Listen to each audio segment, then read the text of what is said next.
Hello guys, I am Ricky and you're most welcome to our YouTube channel Nirmala निर्वाण classes. आज जो हम लोग देखने वाले हैं वो है हमारे संविधान की ऐतिहासिक पृष्ठभूमि। पॉलिटी पढ़ रहे हैं और इसमें जो संविधान बनने से पहले जो उसकी ऐतिहासिक कुछ पृष्ठभूमि है जो मूल रूप समझिए कि आपके एग्जाम में इसका प्रश्न भी रहता है, इसलिए कुछ कंटेंट है जो हमने उसको स्पेशल उस ऐतिहासिक पृष्ठभूमि को जो हमारे संविधान से जुड़ी हुई है उसके कुछ पहले की कहानी है वो हम आपके सामने लेकर आए हैं। सबसे पहला है, देखिए ईस्वी सन 1608 की बात है ना। 1608 में क्या हुआ था, हम एक क्रम से जो है कुछ ईस्वी सन रखते जाएंगे और उसकी घटनाओं को जो है हम आपके सामने रखते जाएंगे। हम प्रयास करेंगे कि जो संविधान के पहले की जो इवेंट है उसको आपके सामने थोड़ा सा उसको रखें और फिर जो है धीरे धीरे हम आगे बढ़ेंगे और जो अपना संविधान को पढ़ना शुरू करेंगे। जो आप पॉलिटी देख रहे हैं तो इसमें जो है उन चीज़ों को तमाम ढंग से धीरे धीरे हम आपके सामने रखते जाएंगे। तो 1608 में आप जानते हैं कि जो भारत में ब्रिटिश ईस्ट इंडिया कंपनी का आगमन हुआ और उसके बाद जो है क्रम बढ़ता गया धीरे धीरे। आप जानते हैं बक्सर 1757 की प्लासी का युद्ध, बक्सर का युद्ध, ये सारी चीज़ें हुई। फिर जो है देश हमारा एक आज़ाद भी हुआ और उसके बाद जो है 26 जनवरी 1950 को संविधान जो है लागू हुआ। तो इस संविधान बनने में समय लगा, ये सारी चीज़ें हैं और फिर उसी संविधान को हम इसमें पढ़ने वाले हैं। तो पहले जो है थोड़ा सा उसका ऐतिहासिक पृष्ठभूमि उसको देख लेते हैं। 1608 ईस्वी में जो है ना, भारत में ब्रिटिश ईस्ट इंडिया कंपनी के रूप में व्यापार करने आए। भारत व्यापार करने कब आया? 1608 ईस्वी में। तो याद रखिएगा 1608 ईस्वी में भारत में ब्रिटिश ईस्ट इंडिया कंपनी के रूप में, है ना, ब्रिटिश ईस्ट इंडिया कंपनी के रूप में व्यापार करने आए। यह व्यापार करने कब आ गया? 1608 में। जबकि देखिए 1600 ईस्वी में क्या है, 1600 ईस्वी में महारानी एलिजाबेथ प्रथम के चार्टर द्वारा, है ना, महारानी एलिजाबेथ प्रथम के चार्टर द्वारा उन्हें भारत में व्यापार करने के विस्तृत अधिकार, है ना, विस्तृत अधिकार प्राप्त हुए। मतलब 1600 ईस्वी में जो है महारानी एलिजाबेथ प्रथम ने उनको चार्टर मतलब उनको अधिकार पत्र दे दिया कि अब जो है आप भारत में व्यापार करने के लिए विस्तृत अधिकार जो है उसको मिल गया कि अब आप जाइए और भारत में व्यापार कर सकते हैं। यह चूंकि वहाँ की क्राउन है या कह सकते हैं वहाँ का ताज है, सम्राट है ना, तो उसके अनुसार ही साम्राज्य है, तो उसी के अनुसार चलेगा। तो 1600 ईस्वी में महारानी एलिजाबेथ प्रथम ने चार्टर द्वारा उन्हें मतलब किन्हें, ब्रिटिश ईस्ट इंडिया कंपनी को भारत में व्यापार करने के विस्तृत अधिकार प्राप्त हुए। 1600 में अधिकार प्राप्त हुआ और 1608 में भारत में ब्रिटिश ईस्ट इंडिया कंपनी के रूप में, ब्रिटिश जो है वह ईस्ट इंडिया कंपनी के रूप में व्यापार करने आ गया। 1600 में अधिकार पत्र मिला और 1608 में वह क्या हो गया, व्यापार करने भारत आ गया। ठीक है, और अधिकार किसने दिया? एलिजाबेथ प्रथम ने। ये प्रश्न देखिएगा इससे जो है पूछा जाता है, इसलिए हमने थोड़ा सा इसको ये किया है ना, एलिजाबेथ प्रथम के समय में और चार्टर द्वारा उन्हें भारत में व्यापार करने का विस्तृत अधिकार मिल गया। ठीक है, अब है 1765। 1765 में बंगाल, बिहार और उड़ीसा के दीवानी, है ना, बंगाल, बिहार और उड़ीसा के दीवानी अधिकार प्राप्त कर लिए, है ना। 1765 है, आप जानते हैं कि जो प्लासी का जो बक्सर का युद्ध है, 1764 में हुआ है ना, बक्सर का युद्ध 1764 में। इसके पहले 1757 में जो है आपका प्लासी का युद्ध भी हो चुका है। तो प्लासी के युद्ध के बाद जो है आपका बक्सर का युद्ध हुआ। इसमें जो है आपका सिराजुद्दौला जो है मारा गया था 1757 प्लासी के युद्ध में। आप जान रहे हैं 1764 जो बक्सर का युद्ध हुआ यह बहुत ही निर्णायक युद्ध हुआ अंग्रेजों और भारत के बीच। इसमें जो है अंग्रेजों को आप कह सकते हैं कि अब उसको भारत में कदम पसारने में जो है, पैर पसारने में कोई ज़्यादा समय नहीं लगा, नहीं इसके बाद नहीं लगा, क्योंकि मेन जो है रोड़ा ये था बक्सर के युद्ध में जो है आपको एक तरफ से 3 सेनाएं थी, है ना। एक था मीर कासिम की सेना, है ना, मीर कासिम, और दूसरा था अवध का नवाब शुजाउद्दौला, और एक था शाह आलम द्वितीय, यह मुगल बादशाह थे, शाह आलम। तो इस तीनों की सेना जो है एक तरफ थी और एक तरफ जो है आपका अंग्रेज था, है ना। 1764 की बात कर रहे हैं। एक तरफ कौन था? मीर कासिम, शुजाउद्दौला और शाह आलम। ठीक है, शुजाउद्दौला जो है ये अवध के नवाब हैं शुजाउद्दौला, और एक तरफ जो है अंग्रेज थे। और अंग्रेज में अगर बात करें तो अंग्रेज का जो उस वक्त राज्यपाल था वो विंस्टार्ट था, है ना। अंग्रेजों के राज्यपाल कौन थे? तो वह उस समय थे वेंसीटार्ट। यह जो है अंग्रेजों के राज्यपाल थे वेंसीटार्ट, और उसमें गवर्नर जो है रॉबर्ट क्लाइव था, है ना, रॉबर्ट क्लाइव, ये गवर्नर थे अंग्रेजों के, रॉबर्ट क्लाइव। और जो है इसका अंग्रेजों का जो एक सेनापति था वो हेक्टर मुनरो। सेनापति कौन था? सेनापति ये था हेक्टर मुनरो, हेक्टर मुनरो। और इन लोगों के बीच कौन सी युद्ध हुई? तो बक्सर का युद्ध हुआ। इसको बढ़िया से समझ लीजिएगा, ठीक है ना। और यहीं से जो है धीरे धीरे आप समझ सकते हैं कि जो अपना जो अंग्रेजों का प्रभुत्व बढ़ता गया और जो भारतीय यहाँ के जो शासक थे उनका जो है धीरे धीरे पकड़ जो है यहाँ पर कमता गया, ठीक है ना। तो अंग्रेज का राज्यपाल कौन था? ये राज्यपाल है वेंसीटार्ट, ये राज्यपाल थे वेंसीटार्ट।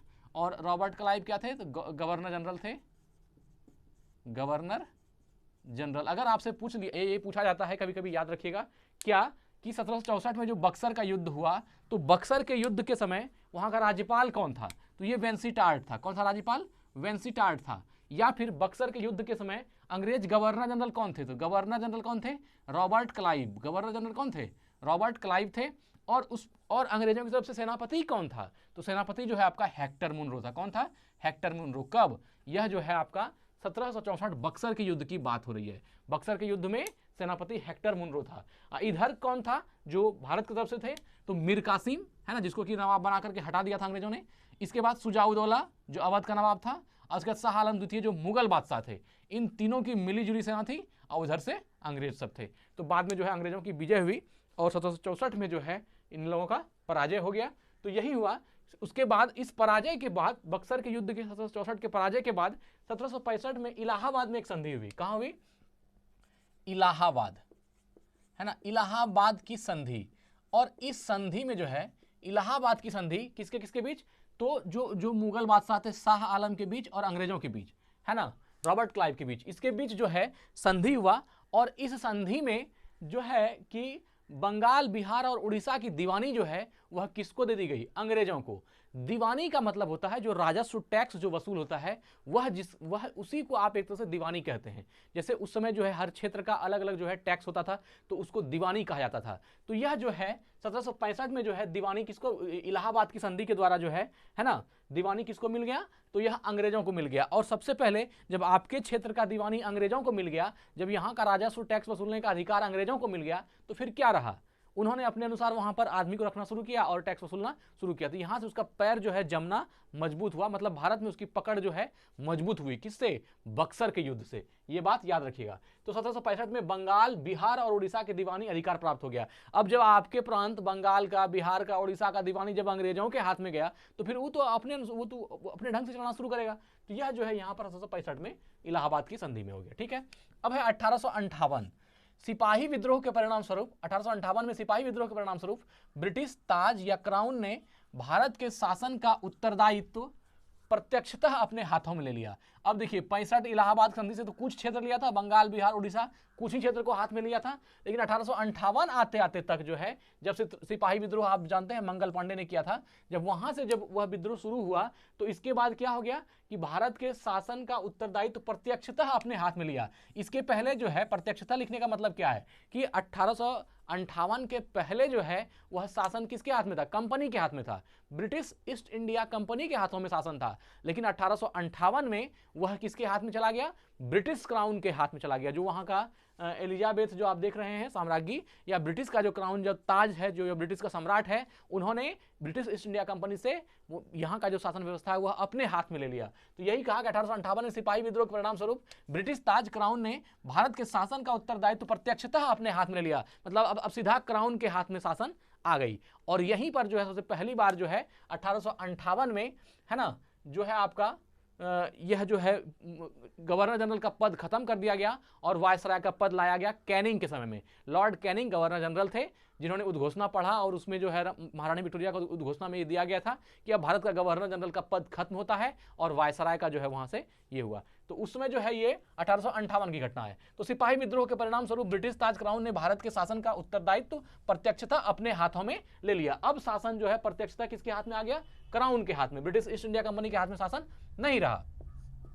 यह शासन 15 अगस्त 1947 में भारत की स्वतंत्रता प्राप्ति तक अनवरत रूप से जारी रहा। अब जब तक हमारा देश गुलाम रहा, जब तक आजाद नहीं हो गया 15 अगस्त 1947 तक, तब तक यह शासन किसके हाथ में रहा? तब तक यह शासन ब्रिटिश क्राउन के हाथ में रहा, ब्रिटिश ताज के हाथ में रहा, ब्रिटिश सम्राट के हाथ में रहा। और उसके पहले किसके हाथ में था?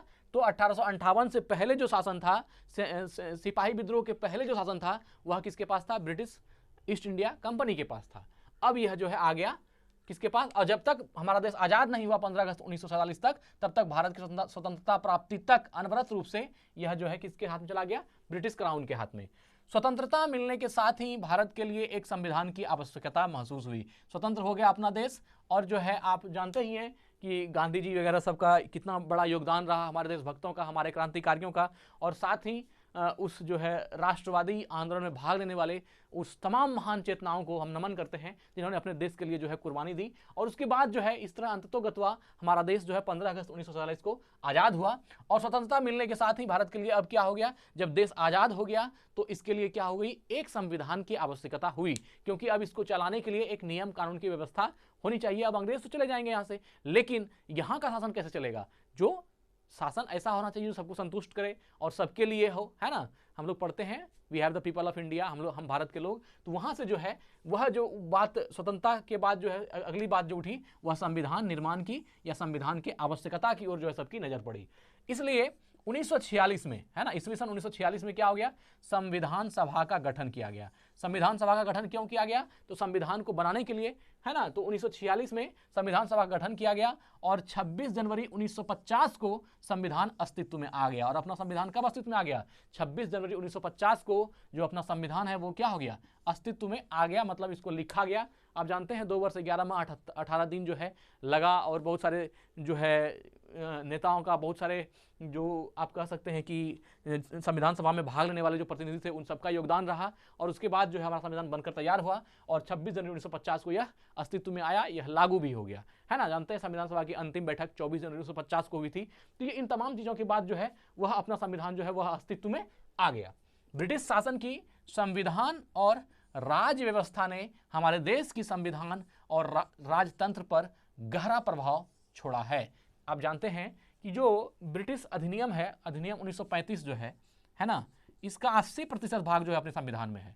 ये आपने, ये भीमराव अंबेडकर साहब के आपने उसमें भी पढ़ा होगा। इन्होंने जो है भारत शासन अधिनियम 1935 का लगभग 70-80% जो मटेरियल है वह अपने संविधान में है। लेकिन यह कहना भी गलत नहीं होगा कि वह 100% नहीं है, उसमें चेंजिंग है ना। वो ऐसा नहीं है कि जस के तस उठा करके जो है भारत शासन अधिनियम 1935 को रख दिया गया है अपने संविधान में, ऐसा नहीं है। बहुत सारी चीज़ों में परिवर्तन भी है, हमने उसको अपने दृष्टिकोण से रखा है ना। तो ये चीज़ें जो है वही बात कर रहा है कि ब्रिटिश शासन की संविधान और राजतंत्र में या राज व्यवस्था ने हमारे देश के संविधान और राजतंत्र पर गहरा प्रभाव छोड़ा है। मतलब उसी का कुछ कॉपी करके हम लोगों ने किया है। लेकिन हाँ, और बहुत चीज़ है जो हम लोगों का अपना भी है।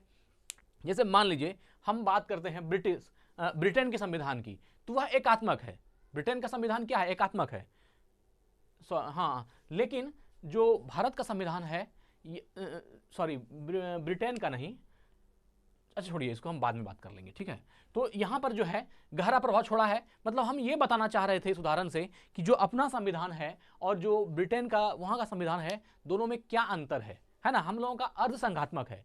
बहुत सी चीज़ें हैं जो उससे मिलती जुलती भी है और बहुत सी चीज़ें जो किसी से नहीं मिलती। वह कुछ चीज़ें हैं जो अपना यहाँ का हम लोगों का अपना ईजाद किया हुआ है, या हमारे संविधान सभा में जो लोग थे, जो प्रतिनिधि थे, उन्होंने अपने ढंग से किया है। मतलब ये कहने का मतलब था कि हूबहू चीज़ें जो है उससे नहीं ली गई है, बहुत चीज़ें अपनी भी है।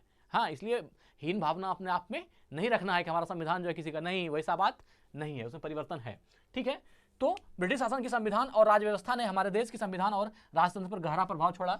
उनके बारे में विस्तृत व्याख्या 2 शीर्षकों के अंतर्गत कालक्रमबद्ध, है ना, कालक्रमबद्ध रूप से किया जा सकता है।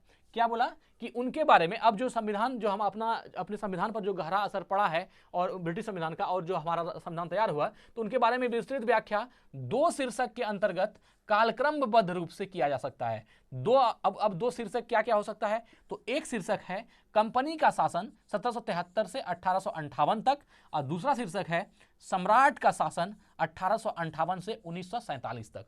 तो अब जो हम लोग आगे पढ़ेंगे वो पहले जो शीर्षक हैं कंपनी का शासन 1773 से 1858 तक इसको पढ़ेंगे, और उसके बाद जो है सम्राट का शासन 1858 से 1947 को पढ़ेंगे। तो पहले अब जो इसके बाद जो आगे हम आपको बताएंगे वह आपको हम कंपनी का शासन 1773 से 1858 तक बताएंगे। इसमें जो है छोटा छोटा टॉपिक करके, है ना, जैसे अधिनियम जो है एक्ट 1773, है ना, रेगुलेटिंग एक्ट 1773, पहले इसको बताएंगे, फिर और उसके बाद जो होगा इस तरह से हम क्रमबद्ध रूप से मटेरियल आपके सामने रखते जाएंगे और एक और से हम लोग पढ़ते जाएंगे। फिर कंपनी का शासन खत्म होगा, फिर हम लोग सम्राट का शासन देखेंगे 1858 से 1947 तक जो है ये आपका सम्राट का शासन होगा। तो फिर मिलते हैं अगली वीडियो में। आज की वीडियो को यही एंड करते हैं। धन्यवाद, स्वस्थ रहें, अपना ख्याल रखें। जय हिंद, जय भारत।